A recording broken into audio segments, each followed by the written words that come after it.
ഒരു ദിവസം government declare ചെയ്യുകയാണ്, നാളെ തൊട്ട് നിങ്ങൾ ടാക്സ് ഒന്നും അടയ്ക്കണ്ട. അങ്ങനെയാണെങ്കിൽ എന്തൊക്കെയായിരിക്കും അതിൻ്റെ ആഫ്റ്റർ എഫക്റ്റ്? ആദ്യത്തെ കുറച്ച് ദിവസമൊക്കെ ആൾക്കാരെ ആഘോഷിക്കും. GST ഇല്ല, ഇൻകം ടാക്സ് ഇല്ല, കൺസംഷൻ കൂടും, പിന്നെ ബിസിനസ്സുകളിലേക്ക് കൂടുതൽ പണം വരാൻ തുടങ്ങും. പക്ഷെ കുറച്ച് പ്രശ്നങ്ങളുണ്ട്. നമ്മുടെ ഗവൺമെൻറ്റിൻ്റെ ഏകദേശം ഒരു 80% റവന്യൂ വരുന്നത് ടാക്സിൽ നിന്നാണ്.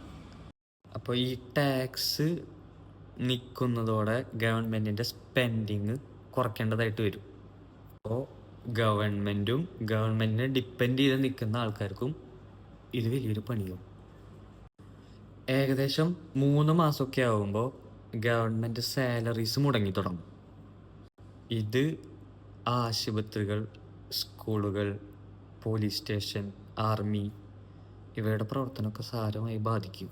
റേഷൻ, പെൻഷൻ തുടങ്ങിയ ക്ഷേമ പദ്ധതികളൊക്കെ നടക്കാതെയാവും. അങ്ങനെ ആദ്യം പണി കിട്ടുന്നത് സാധാരണക്കാർക്കായിരിക്കും. റോഡ്, റെയിൽവേസ് തുടങ്ങിയ ഇൻഫ്രാസ്ട്രക്ചർ ഡെവലപ്മെൻറ്റും ഈ മെയിൻ്റനൻസും ഒക്കെ മുടങ്ങുന്നതോടുകൂടെ ഇത് സമൂഹത്തെ സാരമായി ബാധിക്കും.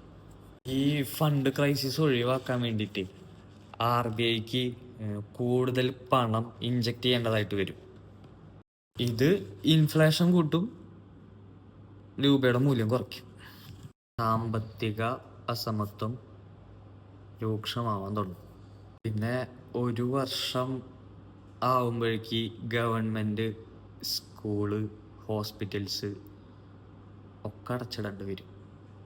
വേണ്ടത്ര മിലിറ്ററി ഫോഴ്സ്, പോലീസ് ഫോഴ്സ് ഇവയൊന്നും ഇല്ലാത്തത് കൊണ്ട് ക്രൈം റേറ്റ് കൂടും. എന്തെങ്കിലും നിവൃത്തിയുണ്ടെങ്കിൽ ജീവിക്കാൻ വേണ്ടി നാട് വിടേണ്ട അവസ്ഥയാവും.